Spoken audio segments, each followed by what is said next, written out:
ఈరోజు మన కుటుంబంలో మందులు లేకుండా ఒక్కరోజు గడుస్తుందా? టాబ్లెట్ వేసుకోకుండా ఒకరోజు గడుస్తుందా? చెప్పండి, ఏ ఇంట్లో ఉంది అలాగా? ఏదో ఒక సమయంలో ఏదో ఒక టాబ్లెట్ లోపల పడాల్సిందే. ఎందుకు ఇలాగ అయిపోయాను? ఇప్పుడున్న కాలం యొక్క ప్రభావం, ప్రత్యేకించి కోవిడ్ తర్వాత అప్పుడు తీసుకున్న మెడిసిన్, వ్యాక్సిన్ల ప్రభావం వల్ల ఇప్పుడు చాలా మందిలో బలహీనతలు వచ్చి ఇంత ముందు కన్నా కానీ ఎక్కువ కొత్త జబ్బులు వచ్చినాయి ఇప్పుడు. అంతేనా? తిరుగుతూనే ఉన్నాయి. అయితే ఆశ్చర్యం ఏంటంటే బైబిల్లో యేసుక్రీస్తు ఒంటి మీద పడ్డ కొర్రా దెబ్బల సంఖ్య 39 అని రాస్తున్నది.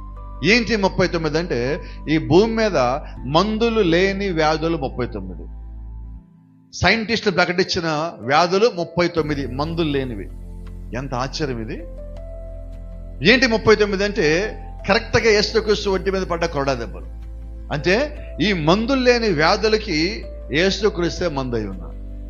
అంటే మోసే మందుల చీటీలు ఏముండదంటే నేను స్వస్థపరిచే యెహోవాని నేనే. మనము కూడా ఈరోజు దాన్నే కలిగి ఉండాలి. కొన్నిసార్లు డాక్టర్లు మా వల్ల కాదంటారు, మాకు అర్థం కావట్లేదు అంటున్నారు. హాస్పిటల్కి వెళ్తున్నాం, టెస్టులు చేస్తున్నాం, టెస్టులన్నీ అయిపోయాక వాళ్ళు ఏమంటారు లాస్ట్లో? అంతా బాగానే ఉంది, నార్మల్గానే ఉంది. ఈ హాస్పిటల్ కాదు ఇంకొక హాస్పిటల్కి వెళ్ళాం, మళ్ళీ ఫస్ట్ టెస్టులన్నీ చేశారు, మళ్ళీ అంటారు అంతా బాగానే ఉంది, నార్మల్.